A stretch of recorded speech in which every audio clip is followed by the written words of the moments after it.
Even with my wings extended as far as space will allow, I often feel trapped. Trapped inside of time. Inside the eyes of others. Haunted by the hand that could so easily pick me apart. And so it starts. The battle between mind and matter, and soul and heart. But what would happen if I stayed? The hand that haunts me catches up, corners me until I submit to the experience of what is, what once was. Would that be so bad? What if, instead of picking me apart, it moved me? What if it had removed me from the cage that was my pain and set me free? What if I was the rose that grew from concrete?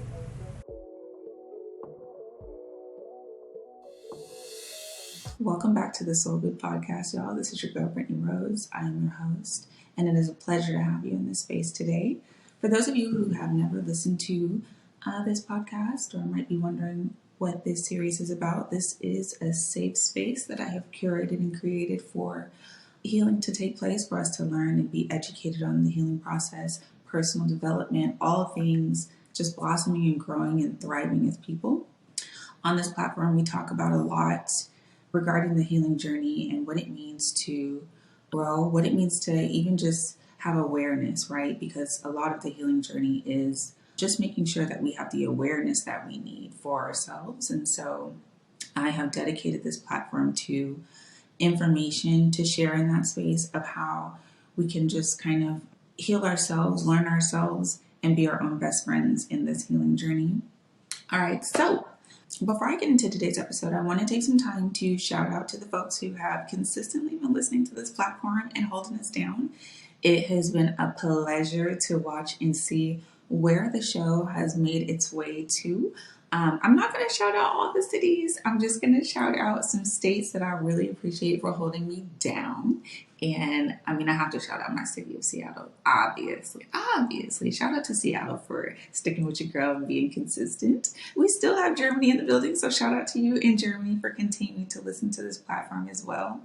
We have the whole state of Washington as a whole, and lots of different cities there. We've got Texas in the building, California, North Carolina, Arizona, Georgia, Virginia, and Florida. So thank you so much for continuing to make your way back to this podcast every week, because I know you don't have to. There's a lot of other options, a lot of other great content out there that you could be spending your time listening to. So I don't take it lightly at all that you click on my little podcast every week and tune in. So I really, really, really thank you guys. And segueing from the appreciation for the cities, I'm just going to get into the real spiel and update y'all. We have a lot of really great things happening here at the Soul Good Podcast, and I really want to be transparent about that with my audience. And so, first things first, we moved. The Soul Good Podcast has relocated, baby. We are no longer in Seattle. We are now in the great state of Texas, specifically Houston. And it feels real good to finally be here. This has been something that I have been wanting to do for years, 3 years to be specific. It was a goal. And then I realized, like, okay, it needs to go from a goal to a plan in order for it to happen. Timing is very big. We love Houston here, myself and my children included. I came here for the first time in 2020 for my birthday. And so my first time coming to the city of Houston, I immediately was just like, it felt like this big old hug, like the entire city, the people. First of all, the food. Ooh, it is so delicious. Like everything about Houston, the culture, it just made me feel right at home. I love seeing Black people winning and thriving out here. I love that a lot of people that I know have moved here and made a name for themselves, just kind of honing in on their authenticity, and they're able to create opportunities for themselves. And I wanted my children and myself to be submerged in that environment. So we packed up and left, honey, and we are here doing the damn thing. So that is one of the reasons why I did not record for several weeks. Now, that wasn't my intention. So let's get into that, because I knew I was moving for 6 months, and I am one of those people who has really unrealistic expectations for themselves. And I'm just now realizing that they're unrealistic. Like when I have them, I feel like, oh yeah, of course, duh, I can do that. And then it like comes to executing, I'm like dropping the ball left and right and like trying to figure out where did I go wrong, right? And so when it comes to this move, I had planned to have all 10 episodes done and recorded by the time we moved, to the point where I was just going to be editing on the go, right? Obviously, I made plans and God said, key, because that's not how it worked out at all. I had very good intentions to be completed with this series by the time that I moved, but being a full-time mom, being a full-time college student, also working full-time, and trying to just maintain some sanity, researching and stuff for the podcast, creating notes. It was just a lot to take on during this transition. And I felt like the last thing I wanted to do was compromise what it is that I set out to do with this podcast in the first place, which was put out quality content for people to consume, especially when it comes to like development, our personal development stuff, right? I just did not want to sacrifice what it is that I'm doing in this space just to create it in a timely manner, right? And so I did not intend for it to be 4 weeks. I thought maybe it would be 1 to 2 weeks at best once I realized like I wasn't going to be done. But in the midst of that, I also had to travel for a family reunion. And so I made the executive decision that I'm just not going to do nothing. And in that moment, it was really hard for me because it felt like failure. Like it felt like I was letting not only myself down, but the people that have committed to listening to this podcast every week. And I was really beating myself up about that. And I don't think we talk enough about how we can be our own worst enemy in that way, because then it became like, oh, well, I should just quit. Like I should just stop, right? Like that was a thought that crossed my mind, to just not even move forward with this at all and leave it because I had stopped. And so I'm real thankful for my support system. I'm thankful for my friends and the people that could encourage me to come back to doing what I love. And let me tell you, I realized in that break, and I don't know who needs to hear this, but sometimes you do need a break to really see how invested you are in something, right? Because the whole time I wasn't creating, I was talking about getting back to it, but I wasn't really doing anything to get back to this space. And the moment I started really focusing on what that would look like, child, that fire lit up in me so quick. I was like, oh, okay. Like, so I really do love what I do in this space. Sometimes it intimidates the heck out of me, though. I'm not going to lie, because it is a big undertaking to show up to this. But not doing it really made me realize how much I miss it. It also made me realize how much doing this is attached to my own healing journey and my own process as well. Because when I got back into this mode, I started getting these downloads. I started getting this insight, and I was like, okay, well, I have to share this stuff. And so I want to encourage you, whoever's listening to this, that sometimes it is incredibly necessary to take a step back from what we're doing, not so that we remove ourselves from the finish line, but so that we can fine tune the way we get there. Because it doesn't matter if we get to the finish line and what we've done we're not proud of, or we're not happy with the way it turned out, right? And it's not to say that perfectionism is the goal, but sometimes you have to refocus. Sometimes you need to reshift. Sometimes you need to pivot. Sometimes you need to rescan and analyze. And you can't always do that when you're submerged and entrenched in whatever it is you have going on. So taking a break is sometimes the blessing that we need, the space that we need to exist in, so that we know how we want to move forward, being certain that that's the way that we want to go. And so I thank y'all for your patience, truly. I thank you for your grace that you've given me. And I'm thankful that God has given me the humility to even be honest and share this side of the creative process, right? Because it's not always high functioning. It's not always showing up and performing. Sometimes it's sitting on your ass, twiddling your thumbs, wondering what's next. And that's the phase that I just came out of. So I'm glad to be back. I'm really, really excited to get into today's topic. And it's kind of interesting because what I've been experiencing in my real life has really prepared me for today's episode. And so without further ado, we are going to get into today's topic, which I'm really excited to talk about, y'all. Are y'all ready? Are you ready? Are you ready? Today, y'all, we're talking about boundaries. Yeah, boy. We talking about boundaries because, y'all, boundaries are necessary. Like, they are so necessary. And we're not just going to talk about no surface level stuff when it comes to boundaries. We're going to get into it. We're going to talk about what they are, why we need them, and how to enforce them, okay? The reason why I chose this topic was because if you've been listening, we've talked about quite a few different things. We've talked about self-love. We've talked about accountability. We've talked about emotional intelligence.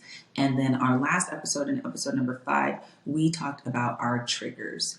And that episode, that conversation was really important because triggers are kind of like the alarm in our nervous system, right? And then we move to boundaries where those kind of help us from getting that alarm set off in the first place. So the reason why I chose this topic is because boundaries are a necessity, right? Like, a lot of people feel like boundaries are optional. They're not.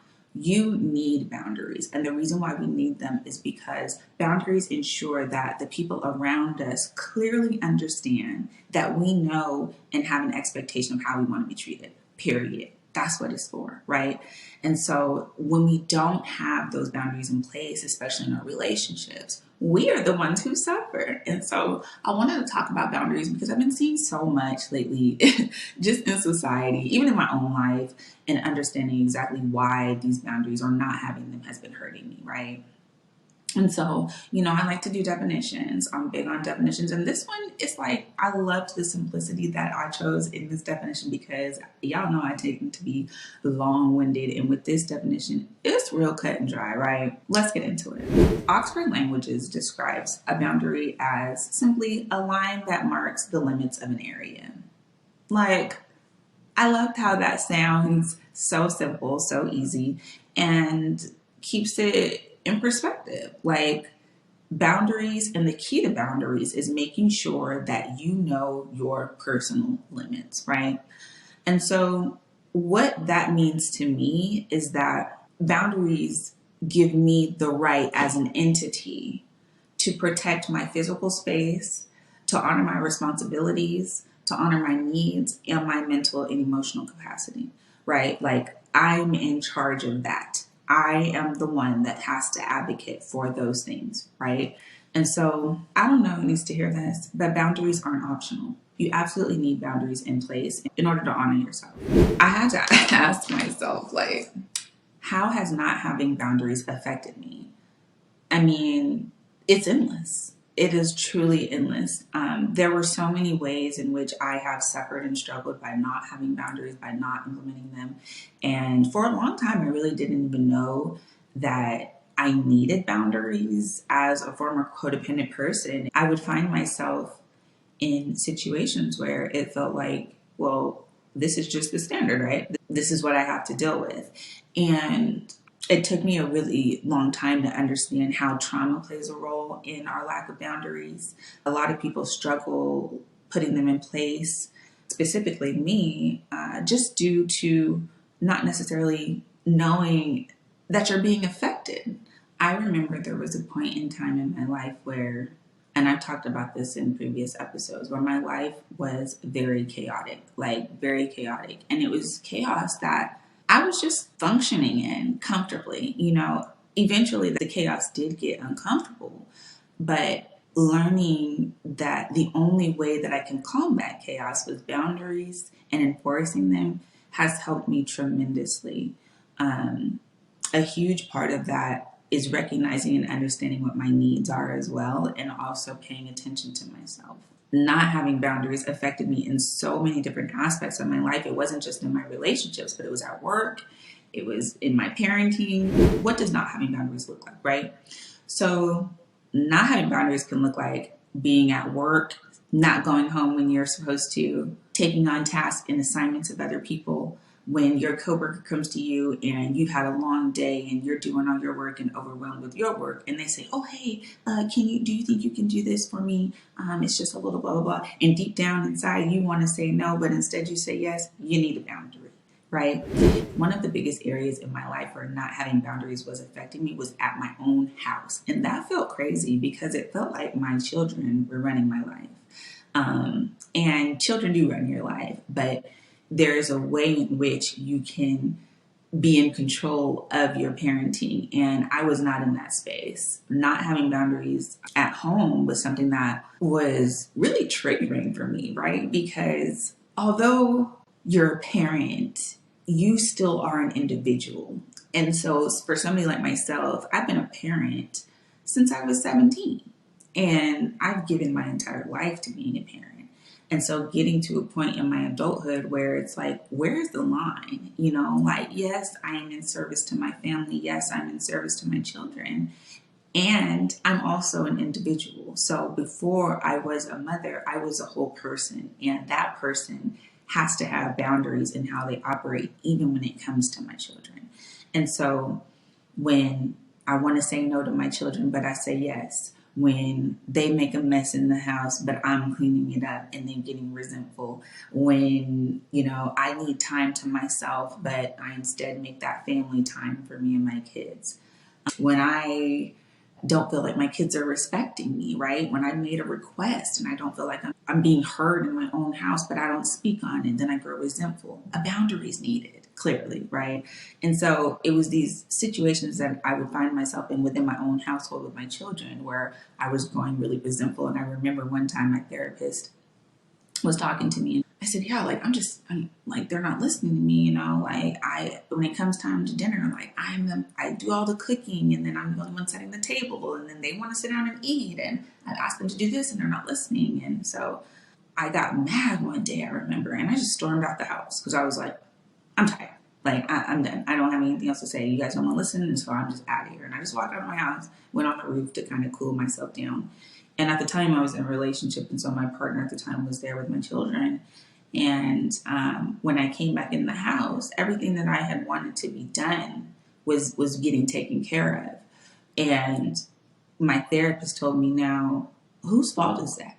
You know, like, you had an opportunity to delegate and you chose not to.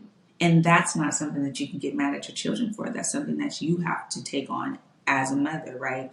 And so it hit me in that moment like, okay, as somebody who suffers from codependency, boundaries are very important because I have to know where I end and where others begin in terms of what it is that I can actually do for myself in my capacity versus what I need to enlist maybe the help of others with.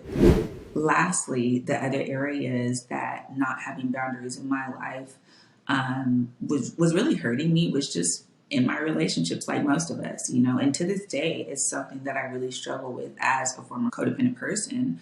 Something that I really struggled with for a long time was like kind of like over involving myself in people's lives, definitely saying yes when I need to say no. And what I mean by that over involvement is like you come to me with a problem that you have in your life, right? And I, as somebody who loves to help, loves to serve, calls myself a problem solver, I'm now like, instead of just listening and receiving what it is that you have to say, I would find myself like actively trying to solve the other people's problems in my life. And there's nothing wrong with it per se, that you have a heart to serve, that you have a heart for others and you want to help and you want to be active and help people solve their problems. However, recognizing that there must be a line, right? When we go back to the definition of a boundary, it is that a line has to be drawn. So my friends call me and they're telling me their problems. And now I'm over invested because I'm trying to solve a problem that maybe they're not even trying to solve, right? Sometimes your people, maybe they're just calling for an ear, and they don't necessarily need you to help out, right? But I had a huge problem with just over inserting myself in people's lives, like to the point where I remember, again, this episode is like bringing up all these memories, but I remember I was in a relationship one time, and my partner at the time, his mother passed away. Rest in peace, her soul. And, his family was getting ready for the funeral and they're getting prepared, and he wasn't doing much. And so I'm like, okay, well, if we're going to go to this funeral, we need to do X, Y, and Z. We need to take care of this, and that. And I went into overdrive, like planning everything and all the things that we need to do to attend this funeral. And I remember he was just kind of like taken aback. And so I was telling my therapist, like, yeah, like he's not doing anything. I'm having to do all this stuff. And like, I'm finding like what we're going to wear, and I'm getting our travel plans and stuff like that. And my therapist, I will never forget, she goes, did he ask you to do those things? And I said, well, no, but he's not doing them. So who else is going to do them? Like obviously he needs my help. And she goes, does he? Or do you feel like you need to help? Because those are two different things. And I was like, whoa, what do you mean? Like, what am I supposed to do? And so part of my codependency and my boundaries is every day I have to actively do this, which is called, we have this phrase that we call now sitting on my hands. And breaking my codependency was very difficult because I would find myself in situations where I literally have to sit on my hands in order to stop them from moving. Like there are times when I have to go into overdrive and be like, oh no, I'm doing too much. And in fact, that's my nickname. I am Mrs. DTM. Do too much. I don't know how to not do too much, like under any circumstance. And so boundaries are a consistent challenge for me because I have to tell myself to do something different than what my brain is telling me to do. My brain, when I see a mess, clean it up, duh. But sometimes you cleaning up the mess is standing in the way of the people who need to do the work to clean up their own mess. And I don't know who needs to hear this, but if it ain't your mess, baby, you don't need to clean it up. Sometimes you need to let other folks clean up their mess. There is value in letting other people clean up the mess that they made. When we go into overdrive trying to clean up a mess that we didn't make, you're robbing that other person of the opportunity to see that they too can clean. And sometimes that's what we want the most, right? We're in relationships with people and we're like, well, clean, like that's me. I'm that person. Like, you need to clean, I'm gonna tell you right now, your story, what you telling me right now is going on, you need to clean. And the more I step in and insert myself to clean for you, then you're not turning yourself into a cleaner. And so having boundaries, especially in our relationships, especially for people who, like me, tend to be people pleasers or codependent, I've had to take on this approach of letting people have their own experience. And that's very, very important, right? One of the other things that I realized when it came to like understanding why I needed boundaries was because I had to recognize and accept, because it's not something that I'm ashamed of, but it is something that can get me into trouble. And that is the fact that I'm a giver, baby. Like, I am just a giver. And I have accepted that about myself because it's not a terrible thing to be a giver. It's not a terrible thing to be kind and want to share and want to put out to others, right? It can become dangerous when you don't recognize your limits, right? When you don't recognize that sometimes you may be giving too much. And as a giver, it is very easy to step into that territory where you're going beyond your own capacity to give to others. And then you're upset and then you're angry and you have resentment and you're not showing up for yourself. And so that was really critical for me, learning that I need boundaries, especially as a giver, because it's cool to give, but it's equally as important to make sure that you're giving to yourself in the means of having limitations, in the means of making sure you're not depleting yourself and leaving nothing for yourself but giving to everybody else. Because what good are you to yourself if you're constantly putting yourself in a position to serve others but not serving yourself? And so having the boundaries for me is very important and critical, because I need to know where I end and others begin in the means of pouring from my cup, right? So transitioning from understanding how not having boundaries was affecting me, I want to transition into why we need the boundaries, right? Because we know what they are now. We know how they can affect us and how they show up, but it's important that we understand why we need them. So number one, we need boundaries because they allow us to be true to ourselves. And the reason for that is because by staying true to yourself, you begin to become more authentic, because you're making decisions that are rooted in who you truly are and what it is that you want for yourself. You're making choices in alignment with your responsibilities. You're making choices in alignment with your needs. You're making choices in alignment with for your overall health and benefit. And so once you start making decisions for yourself, and once you start implementing boundaries, and you start making choices that are true to you, then we start to cultivate authenticity, right? And so there's this real odd space that you exist in when you don't have boundaries, where you don't feel good, right? Like, you know when you're doing something beyond yourself because it doesn't feel good. Once you stop feeling good, that's when you can say to yourself, okay, this isn't authentic. This must mean I'm not in alignment. I'm not in alignment with myself when I'm making choices, and the repercussions of those choices don't feel good. So using those like moments as a marker is a great idea, because it helps you understand, like, okay, a boundary needs to be in place here, because making that choice didn't really feel good, right? The second reason why we need good boundaries is simple and plain. Good boundaries is just self-care, period. Like, nothing says I care about myself more than this is the instruction manual of how I want to be treated. And it's as simple as that. You don't have to, you're not begging for it. You're not fighting for it. This is simply just a tool that you're using for yourself, and a standard that you've set for yourself. When it comes to work, when it comes to parenting, when it comes to relationships, the boundaries help us show up for ourselves and prioritize our own well-being. The third reason why we need boundaries is because they create realistic expectations, right? This is a huge one, because in today's day and age, I am seeing so many people mistake control with boundaries, right?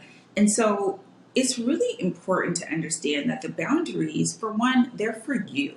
Like, the boundaries are for you. The moment you start stepping out and talking about what somebody else should or shouldn't be doing outside of you, you've now ventured into control. That's not a boundary. You're trying to control. And the reason I like this point, and this point is important, is because we are trying to create not just expectations, but realistic expectations, right? And by creating realistic expectations, we understand that the boundary is for us to control. That's it. That's all we can do, is control our boundary. We can't control other people. That's unrealistic. When you think that you can control other people with your boundary, you're being unrealistic. The boundary is for you, and it's to monitor your own entity, right? 2 examples of boundaries lately in the media being used as a form of control. And so I'm going to just call these people out for what it is, because everybody else is already talking about them, but they're men. And one of them is Jonah Hill. The other one is Keke Palmer's baby's daddy. I'm going to give you an example of what a boundary is not. Okay, so when it comes to Mr. Keke Palmer's baby's daddy, it's okay as a person to say, I don't want my girlfriend to go out showing her butt cheeks. It's totally okay. It's totally okay. Control says, my girlfriend will not wear a dress with her butt cheeks showing. Like, that's what control says. Boundaries say, I won't date a woman who shows her ass cheeks. Do you see the difference there? Like, one is trying to control and dictate what somebody else is doing, right? Jonah Hill, same situation. Wanting his girlfriend to wear man suits. Okay, well, if you want your girlfriend to wear man suits, then you just have to decide that you are going to be a man who only dates women who wears man suits. You see how that works? I ain't telling nobody what to do. I'm just telling you what I expect. What I expect is I'm only going to date somebody who covers up. Like, that's my boundary. You can't control somebody else. You can only control yourself and the boundaries that you create for yourself to make yourself feel safe. See how that works? Control versus boundaries. Control is anything having to do with them. We don't control that. Boundaries has everything to do with us, and that's what we can control. So next time you go to set a boundary, maybe recognize, or you find yourself in a situation, you have to ask yourself, is this something that I control, right? We don't just need boundaries. We need them to be realistic, because that's the importance there, right? The second thing to remember when it comes to creating realistic boundaries is they're not meant to be reactionary. Quite honestly, a lot of people use them and weaponize them in a means of like, well, this is my boundary. And they're kind of throwing that down like the gauntlet. And it's like, well, not really. The boundaries should be set and established before you even enter the relationship, because what? They're for you. So if you already have your boundaries set and established when you're entering relationships, then it makes it so much easier to advocate for yourself when you find yourself in situations where your boundaries need to be used. You're not weaponizing them. You're not using them in a reactionary fashion. You're simply saying from the gate, hey, when I get into a relationship, let's take the butt cheeks, for example. Like, going into relationships, if I find you on Hinge, we go on a date, we sit down. If I know women having their butt cheeks out is a no-go for me on the first date, I'm saying, hey, how do you dress? What do you feel is modest, right? Because I know my boundary is I don't want my woman showing her butt cheeks. But if this girl across the table from me decides that she is a butt cheek showing woman, I have to make a choice for myself that this isn't going to work for me. And I get to do that up front because I'm honoring who I am out the gate. We're not 10 dates in and a baby and she's going to the Usher concert and I'm talking about, girl, what? Your butt cheeks is out? That's not real. That's not a boundary. That's you trying to control her because you're insecure, right? So it's very, very important to understand that. Have boundaries set for yourself and use it up front. Put it in up front. Establish it up front in your relationships, not years in because you feel some type of way, right? The boundaries are there to save you from going through that type of stuff because you don't really have to. And so the fourth reason why we need to have boundaries is because, as I said, and as I will say over and over again, the boundaries are for you. They are to keep you safe. They are to keep you protected, and they are to keep you covered and in alignment with yourself, right? That is comforting. I don't know about you, but I find such comfort in that because it makes me aware that I do hold the keys. I do have the control and I do have the strength and power to advocate for myself and how I want to be treated. Having these boundaries in place, now I have physical, emotional, and mental safety because it's my duty. It's my duty to monitor the things outside of me, how I'm being treated. And I always hold the keys and the power to say, you know what, if this situation doesn't feel good, if this person isn't making me feel good, if this job doesn't feel good, whatever it is I'm going through, I have the power at the end of the day to gracefully remove myself or put myself at a distance because my boundaries exist and I understand what I will and will not tolerate. Okay? All right, so now we're going to get into some real meat and potatoes because talking about doing all this, easy as hell. I'm gonna be honest with you. I'm sitting here telling you all the keys and get to shaking when it comes to using mine. So this is just as important as talking about what they are and why they're important, right? We're gonna get into why is it so hard? Like, why is it so hard to set boundaries? It is honestly the hardest thing I've ever had to do. And sometimes it's hard, not based on me, but because of others, right? And so this year has been, well, I would say the last 2 years, I've really been practicing having boundaries. And sometimes it goes well, sometimes it doesn't. And I want to get into the reasons why it can be very difficult to set boundaries. Number one is because, just like with a lot of things, fear takes over. Setting boundaries can be scary because there is a huge fear of unknown. I think particularly when you're used to existing in certain conditions or you're used to certain dynamics in relationships, it can be scary to take back your power and do what it is that you want, which is change the trajectory of those relationships or just the trajectory of your relationship with yourself because you recognize that you want better. And so there is some fear there when it comes to standing up for yourself, when it comes to declaring and advocating for how you want to be treated. And that fear can be of a lot of things. I think for me, the thing that I fear the most when it comes to dealing with my boundaries, especially because I have the fear of abandonment, is like there may be a loss presented when I advocate for myself. For example, if we have a relationship, it doesn't have to be romantic; it can be platonic. Matter of fact, I have a great example of that. I have a friend of mine that we're platonic friends, and this person did something recently that just bothered me, right?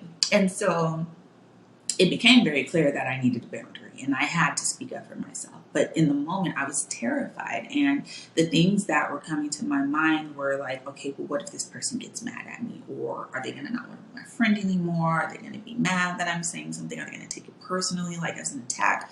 All those thoughts were running through my mind. And in the past, I would just shy away from having that moment and standing up for myself because those feelings and those doubts and those what ifs would just be way too strong and powerful for me to move forward feeling confident that regardless of how that person feels, I need to say something, right? And so that fear is very paralyzing and it makes you suppress your own voice in those moments where you need to have a boundary and you need to implement it, right? The second reason why we don't implement boundaries is simply because you don't know how.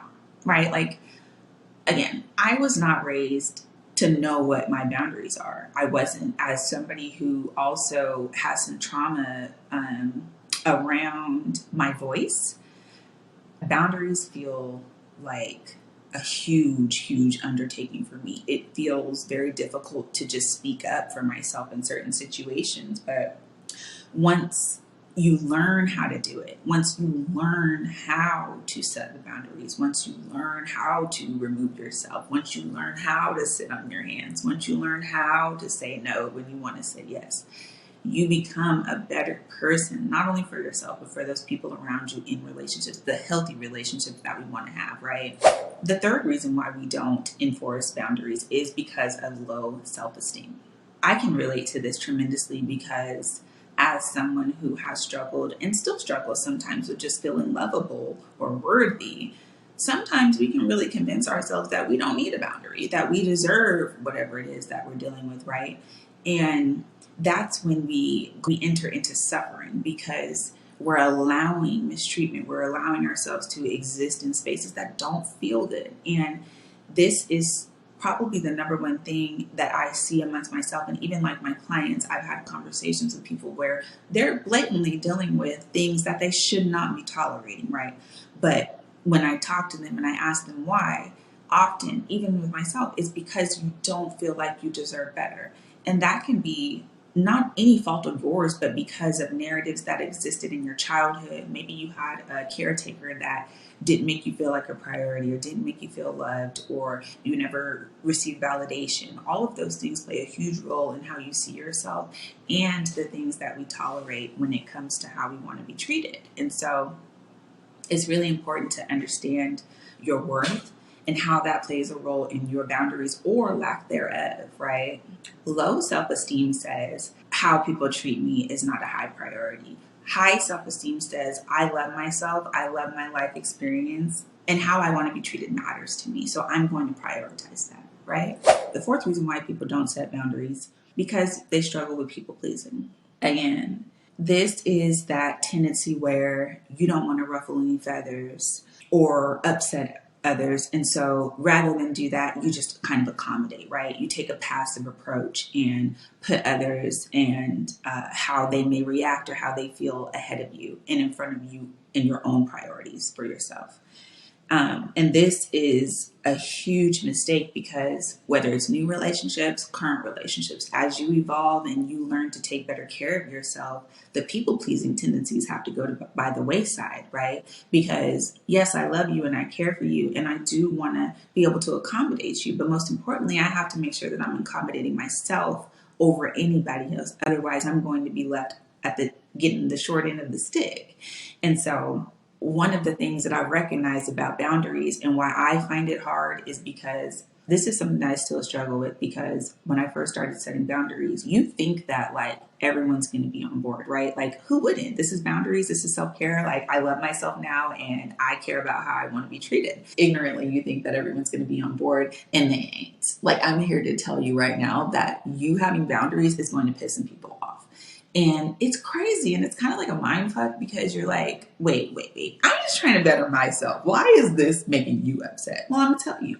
I have been in this situation enough now to recognize and understand that when I implement a boundary and it upsets somebody, we have to ask ourselves, like, what happens to you when others don't understand your boundary? Well, for me, it makes me frustrated. I feel sad. I feel confused because I don't understand why somebody may be upset. I don't understand why someone would react negatively to my boundaries, or why my boundaries and how I want to be treated would make somebody uncomfortable. What I've had to learn is that people's responses to my boundaries and how they feel is not my problem. My problem is my problem with you. And my problem is the priority. How I feel in this situation matters to me. And if it doesn't matter to you, that's a you problem. My job is to advocate for the problem that I have. And the best way that I can do that is to create a boundary. So when you create the boundary and the person that you're involved in the relationship with or whatever has a problem with it, it can feel real hurtful. And it's hard not to take it personal, right? What I've had to recognize, though, is that 9 times out of 10, you not having that boundary in place was allowing someone else to benefit, right? What I mean by that is, like, if you're somebody who, let's say somebody constantly asks you for money, right? They like, hey, can I get $20? Can I get $30? Can I get $40? And you constantly are giving them money when they ask, even when you don't want to. You're still giving them money. Every time you turn around, they ask you for some money. You don't like it. You complain about it. You tell your friends, but you still giving them money. Now they're used to getting money from you.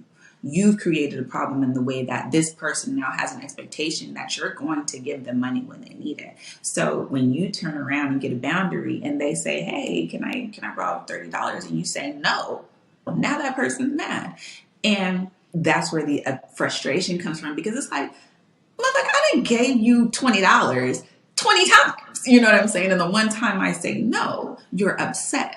And so that's just kind of how these boundaries work. You have to understand that the reality of the boundaries is that if people weren't benefiting from them, you probably wouldn't need them in the first place, right? And so the one thing that I've come to recognize is, like I said, how somebody feels about my boundary, I can't really concern myself with that, because it's going to take away from my power and my ability to create the boundary for myself in the first place. And I can't consume myself with that. The only thing that I am worried about in this moment, and is a priority for me, is how I want to be treated.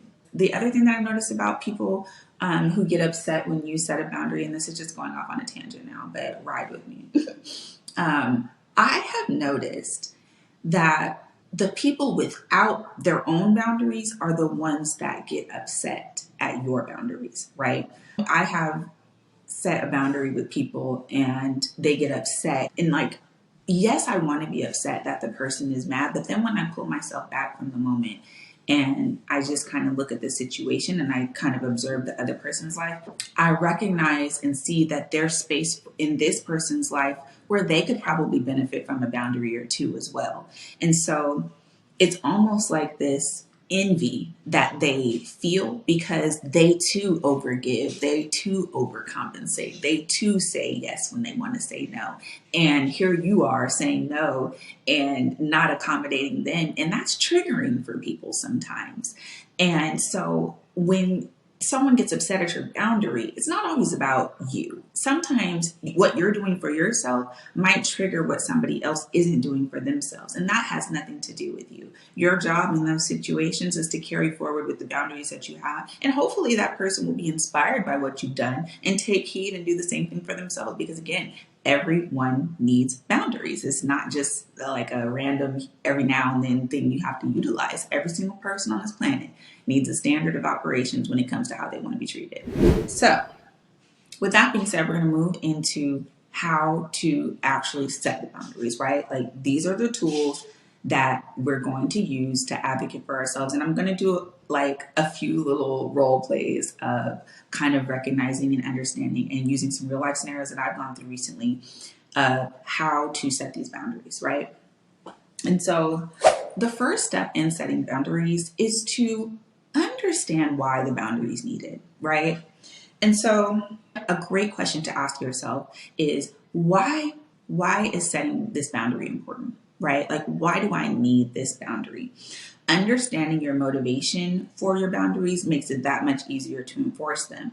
Part of understanding why you need the boundaries is understanding your needs. And that's a kind of like a complex layer that goes into boundaries that's not really talked about because it's separate. But it's very important to understand what you need in order to understand how to advocate for it. Because now we're stepping into, this is not about wants and unrealistic expectations that I have of other people. This is simply understanding myself, understanding my needs, and making sure that the relationships around me are reflective of those needs, because that is your job.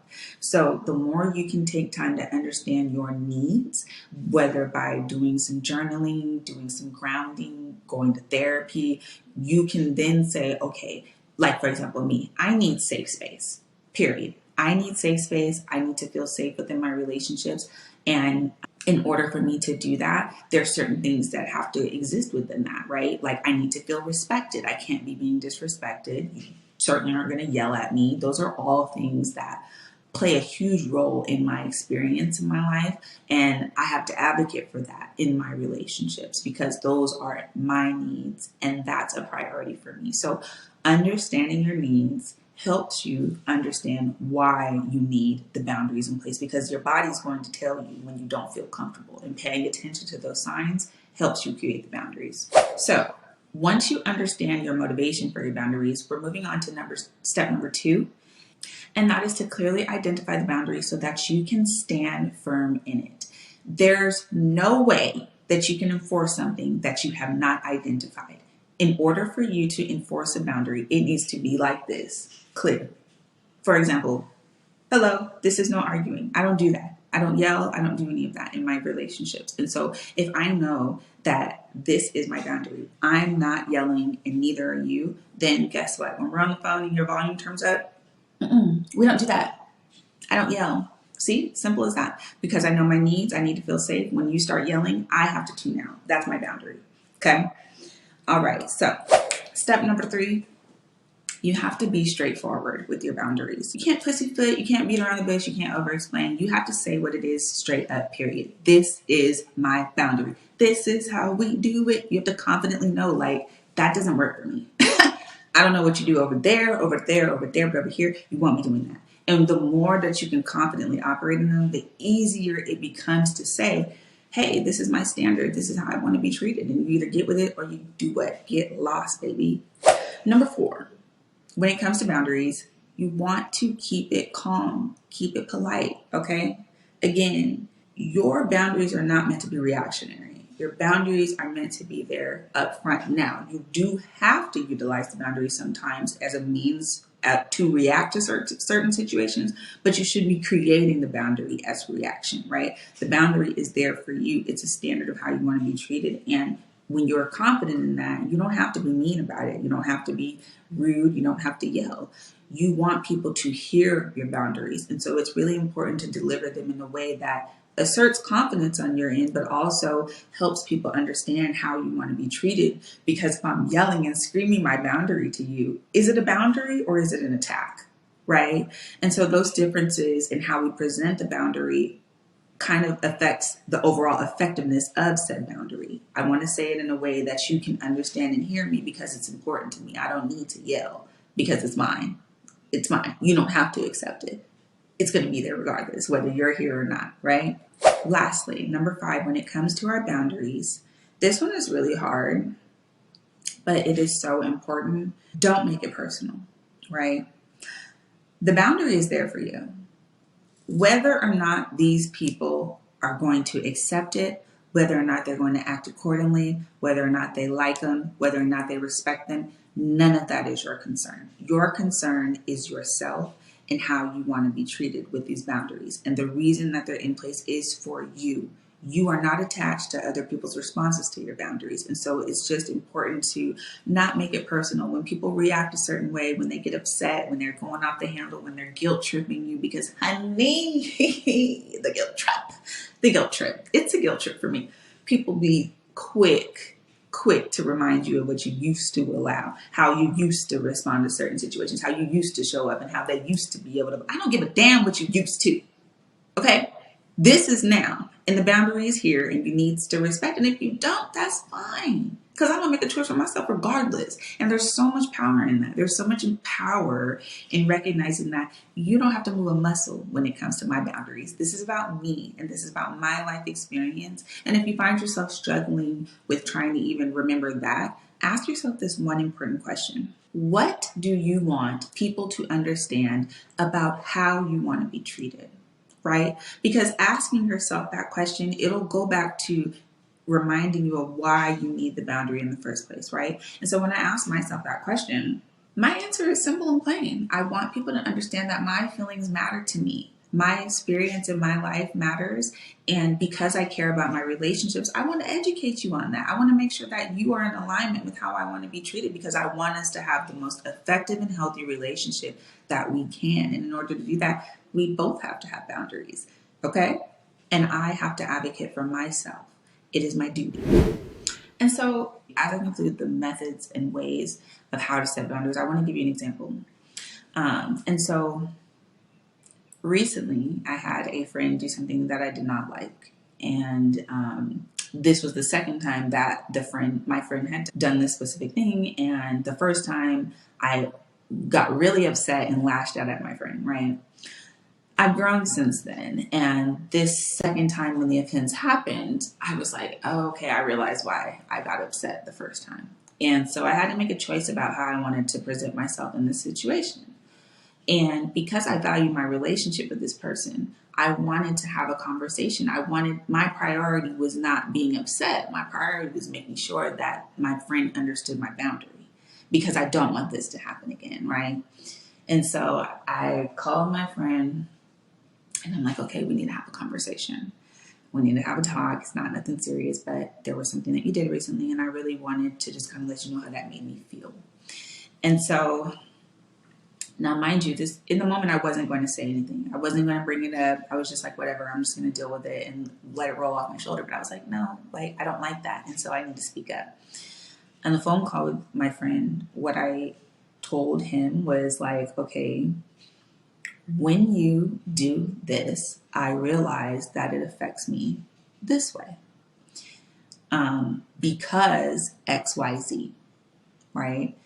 And when I explained it to my friend, I'm so thankful for the friend that he is, because he said he had no idea that it was affecting me like that. It was never his intention to do that. And he understands how I could feel that way. It was such a relief for me to show up for myself, for me to present that and be vulnerable with my friend, not get upset at him, not attack him or any of those things, but just simply let him know what was going on with me inside when he behaved a certain way, right? I didn't have to call him out on anything other than what he did. And being vulnerable with him, allowing myself to admit that my feelings were hurt or that I was bothered, allowed my friend to hold space for me and receive the way that I was feeling. He not only validated my experience, but he apologized and let me know that going forward, he wouldn't do that anymore.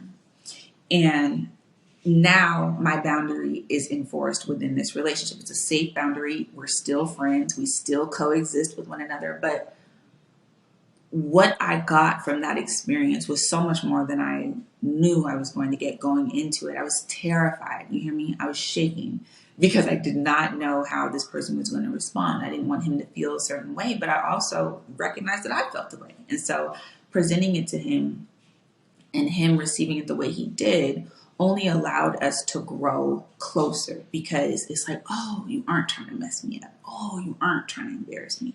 And he understood, like, okay, she's not being sensitive. She's not being rude. Because like I said, the last time I went off on him, and that wasn't a healthy way to address the situation. Now it's like, I don't have to go off on you. I'm calmly going to tell you that this is my boundary. And if you respect me, which this individual does, you're going to receive me and meet my boundary where I'm at. And so That's just one example of how to have those conversations. And again, when we're enforcing boundaries, we want to make it as less as possible about the other person and more so centered around us and what we're experiencing, because that's how people hear things, especially when you're talking in a you situation. So the keys to that is when you blah, blah, blah, it makes me feel blah, blah, blah because blah, blah, blah. You see? And you're keeping it about you. I feel that's the importance here. Create the boundary around what you feel for yourself and what your standard is for your own self. And remember, when it comes to the boundaries, everybody can get them. It don't matter who you is. My mom, my dad, granny, grandfather, coworker, children. Y'all can all get these boundaries. They're important. And also, the last thing I want to say is give yourself grace. Give yourself grace when it comes to boundaries, because there have been moments recently, specifically in my life, when I had an opportunity to put a boundary in place, and I should have. I knew that I needed to have that boundary, and when it came time to the moment to have the boundary, baby, I folded like a lawn chair. So you got to understand that sometimes you are going to backslide. Sometimes you're not going to enforce them, but the boundaries are there because shortly when you don't enforce them, you're going to understand that consequence is going to be there, and you're going to be able to say, okay, that's why the boundary has to be in place, because it doesn't feel good when it's not, right? And our bodies do a great job of reminding us of what we need. And if you stay in tune with your body, you'll be able to advocate for yourself. So I hope that this information was helpful for you. You guys, this episode kicked my ass. I'm not going to lie, just trying to put it together. I've had to do 2 recordings. My laptop died. I had to freestyle for a moment. Just a mess, child, but we got here. We had the finish line that's super long. I did not mean to go this long, but we are here. I thank you all for tuning in, and I really hope that this information was valuable for you on how to set boundaries and just create a standard of how you want to be treated, because remember, you deserve it. You deserve it. No questions asked, okay? And so that concludes episode 6 of the Soul Good podcast. I want to thank you for tuning in. If you enjoyed this, please let us know in the comments or on our platforms. If you are on social media, we would love to be friends. You can follow us at the Soul Good Podcast on Instagram. And you can also follow me personally. My Instagram is at Britani Rose. Thank you again for tuning in. It has been a pleasure chatting with you all, and I look forward to seeing you next week for another episode of the Soul Good Podcast. Happy Soul Good Sunday!